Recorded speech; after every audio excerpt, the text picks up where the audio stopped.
Queen Elizabeth I was an influential Queen of England reigning during a time of economic, political and religious upheaval. She presided over an era of economic and political expansion, which lay the framework for Britain's later dominance as a world power. It was Queen Elizabeth who also established the supremacy of Protestantism in England.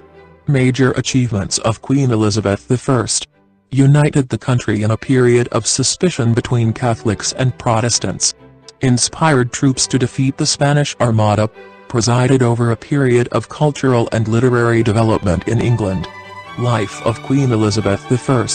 Elizabeth was born in Greenwich, England on 7th of September 1533. She was the daughter of Henriette and Anne Boleyn. Anne Boleyn was Henry's second wife. He divorced his first wife Catherine of Aragon after she had failed to produce a male heir. Unfortunately, Anne Boleyn also failed to produce a male heir and would be executed for treason when Elizabeth was only 2 years old. Elizabeth was brought up at Hatfield House, Hertfordshire. Later she would be brought up in London with Catherine Parr, Henry's sixth wife, acting as stepmother. As a child, Elizabeth proved to be precocious and quick to learn. She excelled in academic studies and also sports. She learnt the art of public speaking, which proved to be most significant later in her reign.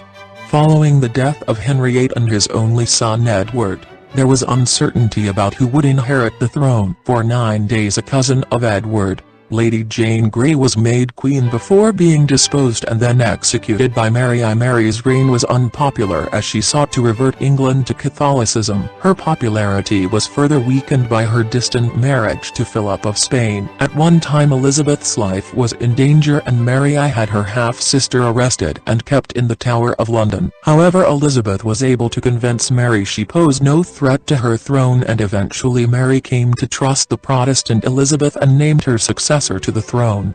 In 1558 Mary died, leaving Elizabeth as queen. Despite Mary exhorting her to retain the Catholic faith, Elizabeth ignored her wish, and she re-established Protestantism as the faith of England. However, Elizabeth wished to avoid the religious extremes of Mary and Edward's reign, and she sought to allow people to practice their religion of choice in private. However, later in her reign, it was alleged Catholic plotters were seeking to kill the Queen. As a consequence, laws against Catholics were tightened. One figurehead for the potential Catholic rebellion was Mary, Queen of Scots. As a sign of her real perceived threat, Elizabeth eventually agreed to her capture and later execution, in 1587.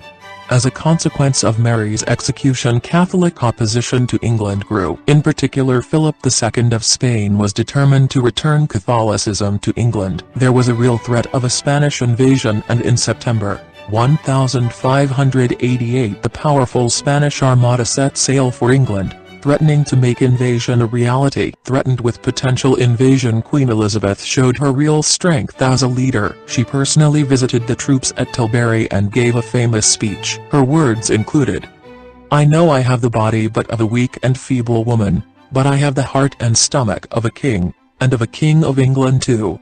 Her speech was enthusiastically greeted by her troops. The subsequent defeat of the heavily fortified Spanish Armada was greeted as a triumph for England and in particular Queen Elizabeth. Her personal popularity reached an all-time high. It is said she was an early skilled operator of PR. She often met her subjects in person. By being highly visible, she made the monarchy accessible and popular as never before. Towards the end of her reign, she is reported to have said, "This I account the glory of my crown, that I have reigned with your loves." She had many important skills as both queen and statesman. She was quick-witted, intelligent and articulate. She surrounded herself with skilled advisors and diffused many potential crises. However, she was also criticized for being at times both ruthless and indecisive. Several political opponents were executed for treason. Although in comparison to her grandfather Henriette, her reign was comparatively enlightened. Throughout her life she remained unmarried, despite the frequent attempts of Parliament to persuade her to provide an heir. However, despite many relationships with members of the court, Elizabeth never gave any indication she wished to marry. For this reason she was often referred to as the Virgin Queen. However, her lack of direct heir meant she was the last of the Tudor monarchs. After her death the crown passed to James I.